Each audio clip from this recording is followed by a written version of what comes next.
जय भीम। नमो साथियों आज हम चर्चा करेंगे पूना पैक्ट पर कि आखिर ये जो पूना पैक्ट है ये मामला क्या था और क्या जो कम्युनल अवार्ड में बाबा साहेब को जो सहूलतें मिली थीं अगर उनको मान लिया जाता और गांधी आमरण अनशन पर ना बैठते और पूना पैक्ट अगर नहीं होता और कम्युनल अवार्ड लागू हो गया होता तो क्या दलितों की समस्याएं सॉल्व हो जाती? क्या महात्मा गांधी महात्मा कहलाए जाने योग्य हैं? क्या जो पूना पैक्ट नहीं होता तो समाज में चमचा लोग पैदा नहीं होते, चमचा नेता पैदा नहीं होते? यही कुछ बातों को मद्देनजर रखते हुए इन पर गहराई से सोच विचार करने के लिए कि कितना वाजिब था कम्युनल अवार्ड और कम्युनल अवार्ड के माध्यम से परम पूज्य बाबा साहब डॉक्टर भीमराव अंबेडकर किस बात को निश्चित करना चाहते थे। ये बात है 1930 से 32 के बीच में पहला गोलमेज सम्मेलन, दूसरा गोलमेज सम्मेलन और तीसरा गोलमेज सम्मेलन। पहले गोलमेज सम्मेलन में गांधी जी ने अंग्रेज़ों का विरोध करते हुए भाग ही नहीं लिया, लेकिन जब पहले गोलमेज सम्मेलन में जब गांधी जी ने देखा कि डॉक्टर अंबेडकर अछूतों के प्रतिनिधि के तौर पर शामिल हो गए हैं, तब दूसरे गोलमेज सम्मेलन में तमतमाते हुए भागते हुए पहुंचे। और दूसरे गोलमेज सम्मेलन में कुछ घटनाएं घटी जिनका जिक्र किया जाना बहुत आवश्यक है। घटनाएं ऐसी घटी जिनको अगर आप सोचेंगे तो आप ये सोचने पर मजबूर हो जाएंगे कि क्या वास्तव में ये जो गांधी जी को महात्मा शब्द से नवाजा गया है क्या ये उचित है? क्या वास्तव में ये महात्मा कहलाने योग्य हैं? परम पूज्य बाबा साहब डॉक्टर भीमराव अंबेडकर कहा करते थे कि मैं महात्मा गांधी को कभी महात्मा कहकर नहीं पुकारता, मैं उन्हें अक्सर मिस्टर गांधी कहकर पुकारता हूं, मैं उन्हें महात्मा मानता ही नहीं। वो एक सातिर पॉलिटिशियन हैं, एक सातिर अंध श्रद्धालु हैं। मैं दो शब्द इस्तेमाल कर रहा हूं, एक तो सातिर पॉलिटिशियन, सातिर राजनीतिज्ञ, और एक सातिर अंध श्रद्धालु। तो दोनों बातें आपको नजर आएंगी कि किस तरीके से गांधी जी जो हैं बाबा साहब डॉक्टर भीमराव अंबेडकर के साथ में अन्याय करते हैं, उनके समाज साथ में अन्याय करते हैं और बड़ी मुश्किल से जो कम्युनल अवार्ड परम पूज्य बाबा साहब डॉक्टर भीमराव अंबेडकर अपने समाज के लिए लेकर आए थे उसको छीन लेते हैं। धोखे से, धमकी से, जो भी हथियार उन्हें मिला उसका उन्होंने जो इस्तेमाल किया। तो सबसे पहली बात कि जो दूसरा गोलमेज सम्मेलन था उसमें क्या हुआ। एक तरफ गांधी जी हैं जो ये दावा कर रहे हैं कि भारत के अछूतों का प्रतिनिधित्व गांधी जी कर रहे हैं। गांधी जी का मतलब कांग्रेस के तरफ से भारत के संपूर्ण जनमानस का प्रतिनिधित्व कर रहे हैं। अब इस संपूर्ण जनमानस में कौन कौन शामिल नहीं है? सिख शामिल नहीं है, मुसलमान शामिल नहीं है, और भी जो अल्पसंख्यक समुदाय हैं वो शामिल नहीं है। गांधी जी मुसलमानों के अलग प्रतिनिधि के वहां पर शामिल होने में कोई आपत्ति जाहिर नहीं करते, सिखों के प्रतिनिधि पर कोई आपत्ति जाहिर नहीं करते, अन्य जो अल्पसंख्यक समुदाय के जो प्रतिनिधि वहां पर गोलमेज सम्मेलन में उपस्थित हैं उन पर कोई आपत्ति नहीं है। लेकिन अगर उन्हें आपत्ति है तो परम पूज्य बाबा साहब डॉक्टर भीमराव अंबेडकर के अछूतों के प्रतिनिधि के तौर पर गोलमेज सम्मेलन होने में उन्हें बहुत आपत्ति है, भारी आपत्ति है। तो सबसे पहले तो बाबा साहेब डॉक्टर भीमराव अंबेडकर को इस गोलमेज सम्मेलन में यह साबित करना पड़ा कि अछूतों का जो नेता है वे गांधी नहीं है बल्कि वे डॉक्टर भीमराव अंबेडकर हैं। इस बात को समझाने के लिए कई घटनाओं का जिक्र करना पड़ेगा। एक घटना में बाबा साहेब खुद कहते हैं कि भारत से उनके समर्थन में अछूतों ने खून से लिखकर खत भेजे कि हमारे नेता डॉक्टर भीमराव अंबेडकर हैं, गांधी नहीं है। दूसरा कि भारत में अछूतों की स्थिति क्या है, क्या हिंदू समाज में अछूतों के साथ में कोई गलत व्यवहार होता है, कोई अत्याचार होता है, उनका शोषण हो रहा है। गांधी जी ने और कांग्रेस ने इस बात को एक तरफ से इस बात से इनकार कर दिया कि अछूतों पर किसी प्रकार का कोई अत्याचार होता है, उनका कोई शोषण होता है। वे ये मानने के लिए तैयार नहीं थे। तब अंग्रेज़ों को समझाने के लिए कि किस प्रकार से मानवीय अधिकारों से भी इस समाज को वंचित किया गया है हिंदुओं के द्वारा, और हिंदू कभी भी अछूतों को अपना हिस्सा मानते ही नहीं हैं। उन्होंने कई तरीके से ब्रिटिश प्रधानमंत्री रैमजे मैकडोनाल्ड उनको समझाने का कार्य किया। पहला कि अछूतों को मंदिरों में प्रवेश का अधिकार नहीं है। हिंदू मंदिर में जाकर देवी देवताओं की, ईश्वर की पूजा कर सकते हैं, लेकिन अछूत जो है मंदिरों में जाकर ईश्वर और देवी देवता की पूजा नहीं कर सकते। दूसरा, और बिल्कुल उस गोलमेज सम्मेलन में सबकी आंखों के सामने जो परम पूज्य बाबा साहब डॉक्टर भीमराव अंबेडकर ने साबित करके दिखाया, वो था अपने हाथ से पंडित मदन मोहन मालवीय को एक गिलास पानी का देना कि लीजिए पंडित जी पानी पीजिए। पंडित जी पानी नहीं पी सके और पूरी गोलमेज सम्मेलन के सामने दूध का दूध और पानी का पानी हो गया। ये साबित हो गया कि गांधी जी भारत के अछूतों का नेतृत्व नहीं करते हैं, वे केवल हिंदुओं का नेतृत्व करते हैं और अछूत हिंदू नहीं हैं। ये दो बातें साबित हो गई। इसीलिए परम पूज्य बाबा साहब डॉक्टर भीमराव अंबेडकर ने बहुत मेहनत के साथ में जो उस गोलमेज सम्मेलन में तथ्य प्रस्तुत किए अछूतों की स्थिति के बारे में कि किस प्रकार से दयनीय, पशुओं से बदतर स्थिति में रहने के लिए मजबूर हैं अछूत लोग, तो अंग्रेज़ों को वो समझाने में कामयाब हुए और वहाँ से कम्युनल अवार्ड हासिल किया। और कम्युनल अवार्ड में क्या था, एक तो पृथक निर्वाचन क्षेत्र की उसमें जो है सुविधा थी कि कुछ क्षेत्रों को अछूतों के लिए पृथक निर्वाचन क्षेत्र घोषित कर दिया गया, जहाँ पर उन्हें 2 वोट देने का अधिकार था।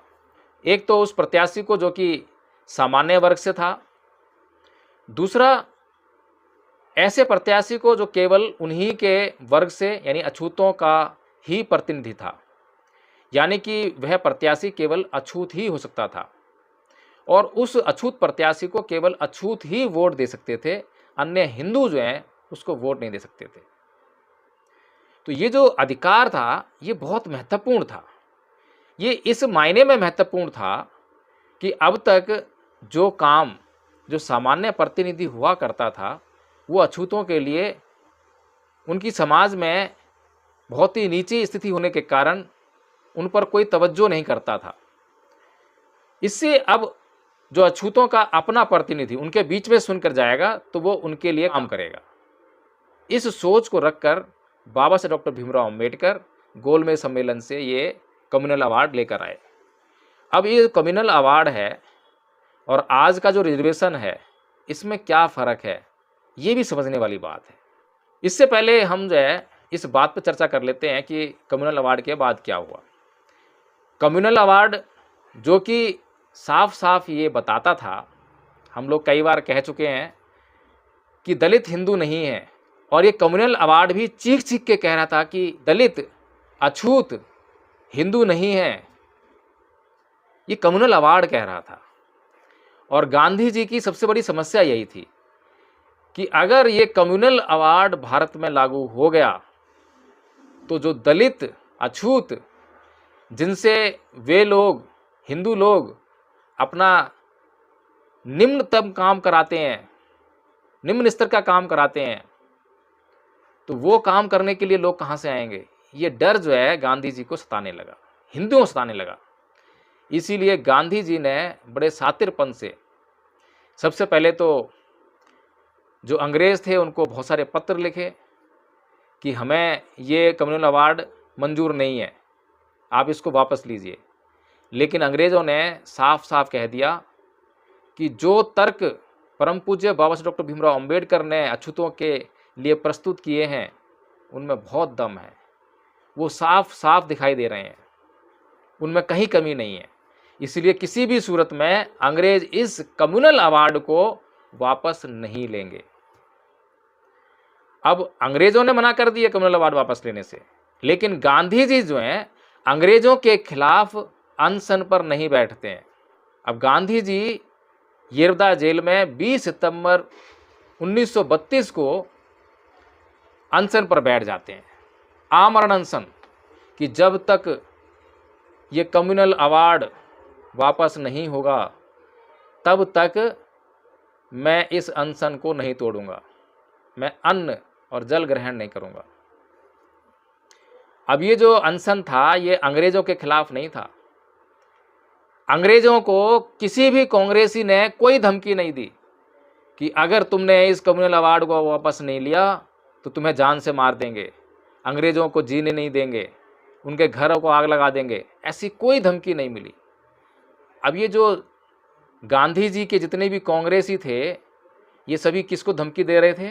ये सभी बाबा साहेब को धमकी दे रहे थे, बाबा साहेब के समाज को धमकी दे रहे थे, बाबा साहेब के खिलाफ एक माहौल पूरे देश में तैयार कर रहे थे। जगह जगह गोष्ठियाँ हो रही थीं। बाबा साहेब को हिंदू धर्म विरोधी, बाबा साहेब को अंग्रेज़ों का पिट्ठू, पता नहीं क्या क्या जो है साबित करने के षड्यंत्र रचे जा रहे थे। इसके अलावा बाबा साहेब को जान से मारने की धमकियां मिली कि अगर उन्होंने ये कम्युनल अवार्ड ये वापस नहीं करा तो उनकी जान खतरे में है। जब बाबा साहेब इस बात से भी नहीं घबराए तो बाबा साहेब को अछूतों के नरसंहार की धमकियां मिलने लगी।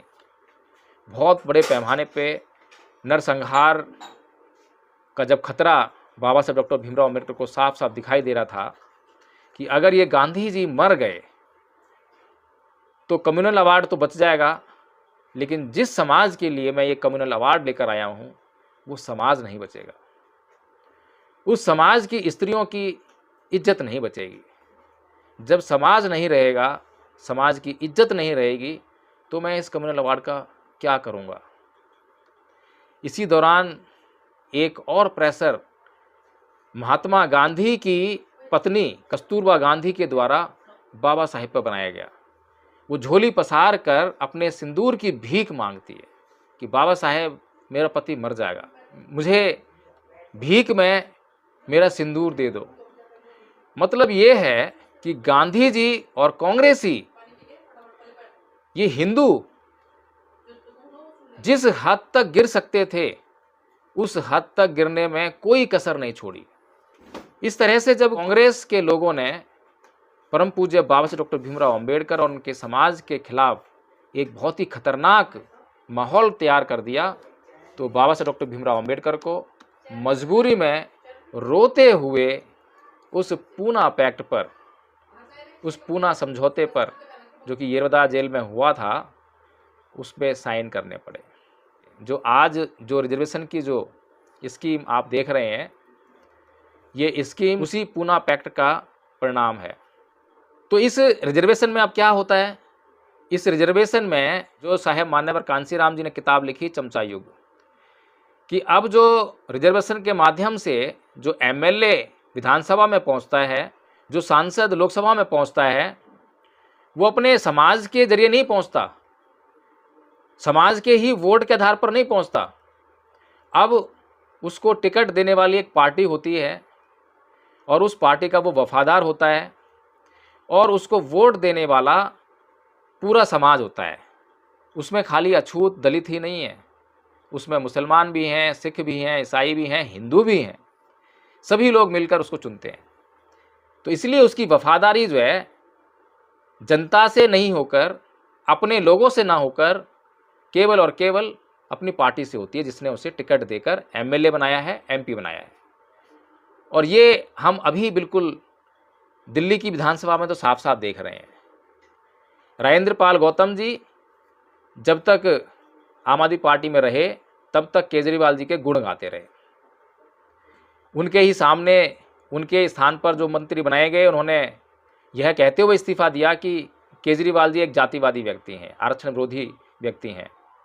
तब भी राजेंद्र पाल गौतम जी ने इस्तीफा नहीं दिया, बने रहे पार्टी में, ये सोचकर कि केजरीवाल जी मुझे फिर से विधायक बनाएंगे, क्योंकि अपने आधार पर तो विधायक बन नहीं सकते हैं।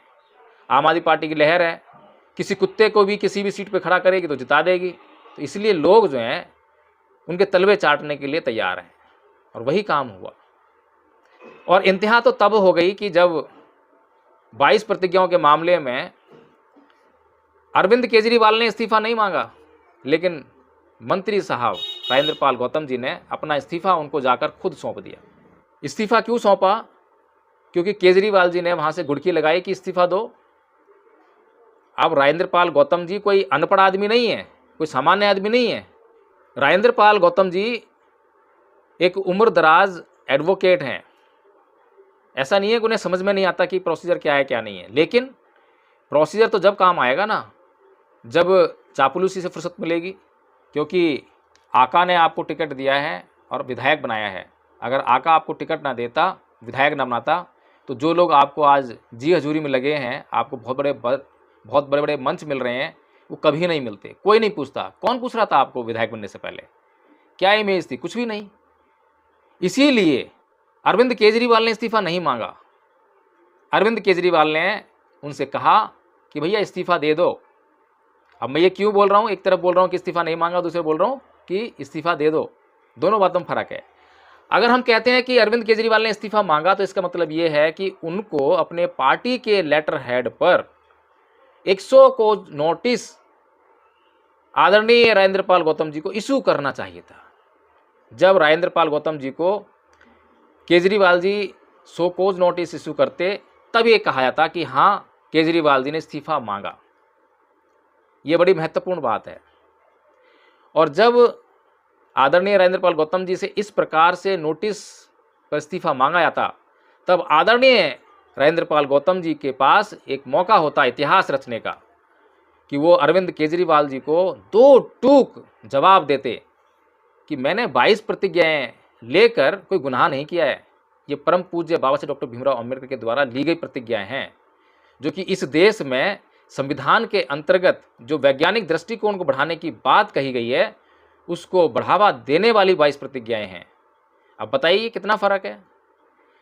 लेकिन यही फर्क है जो पूना पैक्ट हुआ, पूना पैक्ट के बाद जो हमें आज नेता मिलते हैं समाज से, उसमें, और जो कम्युनल अवार्ड बाबा साहेब लेकर आए थे उससे जो नेता मिलते, उन दोनों में ये बड़ा फर्क है। इसके बाद भी राजेंद्र पाल गौतम जी पार्टी में बने रहते हैं, और उसके बाद अरविंद केजरीवाल जी गुजरात चुनाव में बड़े जोर जोर से चिल्ला चिल्ला कहते हैं कि नोटों पर लक्ष्मी गणेश का चित्र आना चाहिए। एक तरफ तो राजेंद्र पाल गौतम जी जो है 22 प्रतिज्ञाओं में कह रहे हैं कि मैं हिंदू धर्म को नहीं मानूंगा, हिंदू को छोड़ दूंगा, मैं किसी ईश्वर की पूजा नहीं करूंगा, रामकृष्ण को ईश्वर नहीं मानूंगा। और दूसरी तरफ उनके आका जब ये जोर जोर से चिल्ला रहे हैं, तब भी उनके कान पर जूं नहीं रखती हैं, पार्टी में बने हुए हैं। उसके अलावा कहते हैं कि मैं कृष्ण का अवतार लेकर आया हूँ, मैंने अवतार लिया है और असुरों का नाश करने आया हूँ। असुर कौन है? राजेंद्र पाल गौतम जी तो असुर हैं, उन्हीं का नाश करने आए हैं। अब बताइए, तब भी इस्तीफा नहीं है, तब भी बने हुए हैं। क्यों बने हुए हैं? क्योंकि अपने दम पर राजेंद्र पाल गौतम जी विधायक नहीं बन सकते हैं, उन्हें कृपा चाहिए। अगर उन्हें ये ऐसा मालूम होता है कि ऐसा समय आ जाएगा 22 प्रतिज्ञाएं लेने से, तो 22 प्रतिज्ञाएं कभी नहीं लेते। जिन 22 प्रतिज्ञाओं की वजह से उन्हें इतना मान सम्मान मिला पूरे समाज में, वो 22 प्रतिज्ञाएं कभी भी नहीं लेते। इस तरह के नेता जो हैं आज बहुजन समाज से निकल रहे हैं। आप समझ सकते हैं कि ये सब जो है पूना पैक्ट की पैदाइश है। ये एक उदाहरण है। ऐसे जितने भी आपको जो है रिजर्व सीट से जो एमएलए एमपी जीत कर जाते हैं, उन सब का यही हाल है। एक और जो जहाँ मनीषा वाल्मीकि कांड हुआ हाथरस में, वहाँ का जो एमपी है अपने साथ में गिलास लेकर चलता है, बीजेपी से सांसद है, और हमेशा वहाँ पर बीजेपी का वाल्मीकि ही जीतता है, ऐसा सुना गया है। और वो गिलास लेके चलता है ताकि कोई चाय दे तो अपने गिलास में पिए, कोई पानी दे तो अपने गिलास में पिए, यानी कि किसी को उसका छूत का रोग ना लगे। ये पूना पैक्ट की पैदाइश नेता हैं। ये फर्क है पूना पैक्ट में और कम्युनल अवार्ड के नेता में। कम्युनल अवार्ड का नेता तो हमें कभी मिल नहीं पाया, वो तो इतिहास में दर्ज रह गया। लेकिन रिजर्वेशन के माध्यम से जो गांधी जी ने सीटें बढ़ा दी, उन्हें सीटें बढ़ाने में कोई समस्या नहीं है। कम्युनल अवार्ड के अंतर्गत अगर 70 सीटें मिली हैं तो वो 150 देने के लिए तैयार हैं, और भी ले लो, कोई दिक्कत नहीं है। अछूत आएगा, अछूत हमारा गुलाम ही तो होगा, उससे जो चाहेंगे वो करवाएंगे। अब मैं थोड़ी सी चर्चा करना चाहता हूं कि खतरा तो कम्युनल अवार्ड के द्वारा जो नेता आता उसमें भी था। खतरा कम नहीं है। जब तक समाज जागरूक नहीं होगा तब तक खतरा बरकरार रहेगा। मान लीजिए कि कम्युनल अवार्ड मिल गया था और एक ही सीट पर अछूतों को 2 वोट का अधिकार था। एक तो सामान्य नेता चुनाया था, चलिए ठीक है, उस पर तो कोई बात ही नहीं है। जो अछूतों का नेता चुनाया था, तो अछूतों की एक पार्टी होती, अछूतों की एक नहीं कई पार्टी हो सकती थी, और उन्हीं से जो है वहाँ से जीत कर आता अछूतों का नेता। तो क्या ऐसा संभव नहीं था कि अछूतों का जो नेता चुना जाएगा, ये कांग्रेसी, ये बीजेपी वाले लोग अछूतों में से ही लोगों को उठाकर उनके द्वारा अछूतों की पार्टी बनवा देते। आज भी तो ऐसा होता है, अछूतों की पार्टी बनवाए थे और अछूतों में से ही उनको जो है किसी न किसी प्रलोभन से और अछूतों का ही नेता, अपना गुलाम नेता जो है वहाँ पर जितवा देते। तब भी खतरा था। ये खतरा जो है बाबा साहेब ने आज के रिजर्वेशन के मुकाबले तो कम किया, लगभग 90% खतरा कम था, 10% फ्री बरकरार था, और 90% तो आज भी कम है अगर समाज जाग जाए तो। बात तो समाज की है ना, समाज की बात कैसे है? अब पूरे देश में जो ब्राह्मण हैं, बनिया हैं, ठाकुर हैं, राजपूत हैं, इनसे किसी से ही पूछ लो कि भाई अछूतों की पार्टी कौन सी है, चमारों की पार्टी कौन सी है, वाल्मीकि समाज की पार्टी कौन सी है, SC ST OBC की पार्टी कौन सी है, एक बार में आपको जवाब मिलेगा बहुजन समाज पार्टी इनकी पार्टी है। लेकिन यही सवाल जो है आप SC ST OBC के लोगों से पूछो, चमारों से पूछो, वाल्मीकि समाज से पूछो कि भाई तुम्हारी कौन सी पार्टी है, तो कोई बोलेगा मेरी कांग्रेस पार्टी है, मैं कांग्रेस पसंद करता हूँ। कोई बोलेगा मैं आम आदमी पार्टी को पसंद करता हूँ, मेरी आम आदमी पार्टी है। कोई बोलेगा मेरी बीजेपी पार्टी है, मैं बीजेपी को पसंद करता हूँ। तो खतरा कम्युनल अवार्ड में भी था, वहाँ पर 90% खतरा कम था। यहाँ पर 90% जो है खतरा ज़्यादा है, 10% का अवसर है। लेकिन दोनों तरफ जो खतरा बरकरार है, वो खतरा इसलिए बरकरार है क्योंकि समाज जो है सोया हुआ है, और बाबा साहेब जो है बार बार समाज को जगाने की ही बात कर रहे हैं। ये समाज मानसिक गुलामी में लिप्त समाज है। बाबा साहेब एक बात की चर्चा करते हैं, उन्हें मालूम है कि कम्युनल अवार्ड से भी थोड़े दिन तो रिलीफ मिल जाएगा, लेकिन धीरे धीरे, और जिनके पास ताकत है पैसे की, बाहुबल की, वो तो बहुत जल्दी तेज़ी से मतलब जो है अपने गुलाम नेताओं को पैदा कर लेंगे। तो बाबा साहेब इसीलिए एक कहानी का जिक्र करते हैं, रोम की कहानी है। रोम में दो जातियां हैं, पैट्रिशियन और प्लेबियन। पैट्रिशियन जाति जो है शासक जाति है, और प्लेबियन जाति जो है वो निम्न जाति कही जा सकती है, आम जनता की जो है। अब वहाँ पर जो है शासक जाति यानी कि राजा का बेटा राजा बनेगा, ऐसी वहाँ पर जो है प्रक्रिया थी। प्लेबियंस को चुनने का अधिकार ही नहीं है, प्लेबियंस से कोई राजा बन नहीं सकता। तो प्लेबियंस ने एक बहुत लंबे समय तक बड़ा संघर्ष किया, बहुत लंबा संघर्ष, और उन्होंने जो है संघर्ष करके वो अधिकार हासिल कर लिया जिसमें कि वो प्लेबियंस भी अपना राजा चुन सकते थे।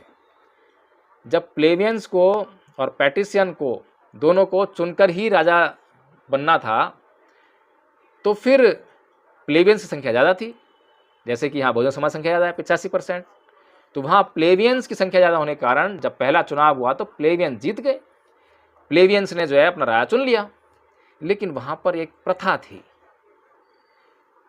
अब वो प्रथा क्या थी कि वहाँ पर एक देवी का मंदिर था, और कोई भी राजा, चाहे वो पैट्रिशियन का हो चाहे वो प्लेबियंस का हो, जो भी राजा चुना जाएगा उसको पहले देवी से अनुमति लेनी पड़ेगी।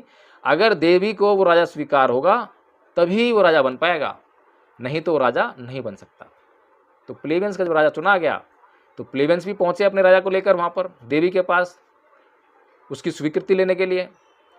अब देवी कोई साक्षात देवी थोड़ा ना है, वो तो देवी की मूर्ति है, मूर्ति पत्थर की है, पत्थर थोड़ा स्वीकृति देगा। लेकिन जो वहाँ पर जो पुजारी है उसका कुछ आडंबर है, कुछ तरीका है। तो वो कुछ, जब प्लेबियंस का राजा वहाँ पर पहुँचता है तो वहाँ देवी उसको अस्वीकार कर देती है कि मुझे राजा स्वीकार नहीं है, पुजारी के माध्यम से। इस तरह से प्लेबियंस ने जितना लंबे समय तक जो संघर्ष किया था, वो संघर्ष का जो फल उन्हें मिला था उस राजा के रूप में, चुने हुए राजा के रूप में, एक झटके में जो है वो उनसे छिन गया। ये मूर्खता की पराकाष्ठा थी। ये रोम की घटना है, भारत में हर चुनाव में घटती है। भारत में चाहे बाबा साहेब आपके लिए कम्युनल अवार्ड ले आएँ, चाहे गांधी से लड़कर रिजर्वेशन का अधिकार ले लें, लेकिन जब तक ये जो देवीय शक्ति वाला जो प्रकरण है, अंधविश्वास, अंधश्रद्धा, पाखंड, जब तक ये दिमाग में बैठा हुआ है तब तक कोई अवार्ड, कोई रिजर्वेशन काम आने वाला नहीं है। कुछ भी कर लीजिए। यही गांधी जो है एक सातिर राजनीतिज्ञ थे, एक सातिर धर्मांध व्यक्ति थे।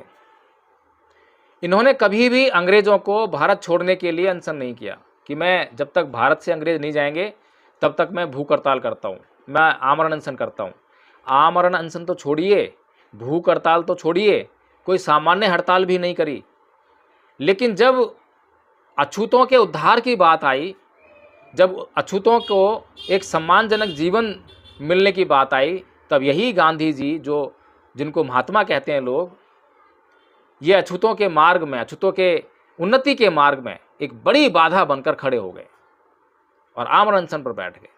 यही गांधी जी जिनके सामने अछूतों पर अत्याचार हो रहे हैं, कभी हिंदुओं के खिलाफ अनशन पर नहीं बैठे कि जब तक ये अछूतों पर अत्याचार बंद नहीं करेंगे, जब तक इनको समानता का व्यवहार नहीं करेंगे, तब तक जो है मैं आमरण अनशन बंद नहीं करूंगा, तब तक मैं आज़ादी का आंदोलन भी शुरू नहीं करूंगा, तब तक मैं भारत की आज़ादी का जो आंदोलन चल रहा है उसमें भाग नहीं लूंगा। ऐसा कोई अनशन गांधी जी नहीं करते हैं।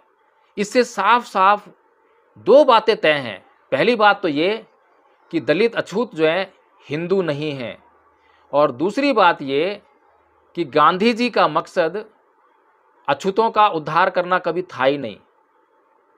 गांधी जी का मकसद था कि हिंदू धर्म की जो वर्ण व्यवस्था है उसको बनाए रखा जाए, क्योंकि गांधी जी कहा करते थे, जब ये पूना पैक्ट हो गया, पूना पैक्ट पे जब बाबा साहेब ने साइन कर दिए, तो गांधी जी बाबा साहेब से कहते हैं कि अंबेडकर, मैंने सुना है कि तुम हिंदू धर्म छोड़ने वाले हो। तो बाबा साहेब ने कहा हाँ गांधी जी, हिंदू धर्म छोड़ना है। तो गांधी जी सलाह देते हैं कि भाई हिंदू धर्म छोड़ने की क्या ज़रूरत है, हिंदू धर्म में रहकर ही हिंदू धर्म सुधार करो ना। तो बाबा साहेब कहते हैं कि तो बहुत ही बड़ी खुशी की बात है, इससे ज़्यादा खुशी की बात क्या हो सकती है कि चलो गांधी जी फिर एक काम करते हैं, वर्ण व्यवस्था शुरू करते हैं, कि वर्ण व्यवस्था जो है जाति व्यवस्था का कारण है, जातिवाद कारण है, इस वर्ण व्यवस्था को समाप्त करते हैं। इतने में तो गांधी तिलमिला गए कि नहीं नहीं, ऐसा कैसे हो जाएगा, वर्ण व्यवस्था तो हिंदू धर्म की आत्मा है, आधार है। अगर वर्ण व्यवस्था खत्म हो गई तो हिंदू धर्म खत्म हो गया। गांधी जी का मानना था, आप उनकी ढेरों पुस्तकें हैं, कहीं भी पढ़ लीजिए, गांधी जी का मानना था कि जो जिस वर्ण में पैदा हुआ है उस वर्ण का ही उसे काम करना चाहिए। यही दलीलें बाबा साहेब के सामने भी पेश करते थे। तो बाबा साहेब ने उनको जब पूछा कि गांधी जी ये बताइए, आप तो बनिया जाति में पैदा हुए हैं, तो आपने बैरिस्टरी क्यों करी, वकालत क्यों करते हैं, ये तो बनियों का काम नहीं है। फिर आप जो है आश्रम खोल के बैठे हैं, या पूजा पाठ करते हैं, यहाँ जो सत्संग करते हैं, ये भी जो है बनियों का काम नहीं है, ये तो ब्राह्मण का काम है। जो काम ब्राह्मण का है वो आप काम कर रहे हैं, मतलब आप तो काम को चेंज कर सकते हैं। एक ब्राह्मण जो है ब्राह्मण का काम छोड़कर कोई भी काम कर सकता है। एक क्षत्रिय जो है क्षत्रियपन का काम छोड़कर वो कोई भी काम कर सकता है। एक बनिया जो है बनिया का काम छोड़कर वो कोई भी काम कर सकता है। लेकिन जैसे ही अछूत शूद्र समाज अपना काम छोड़कर कोई भी काम करने की सोचता है, तब आपके पेट का पानी हिलने लगता है। तो गांधी जी के पास इन बातों को कोई जवाब नहीं हुआ करता था, और बाबा साहेब गांधी जी के मुकाबले एकाएक भारत में छाने लगे।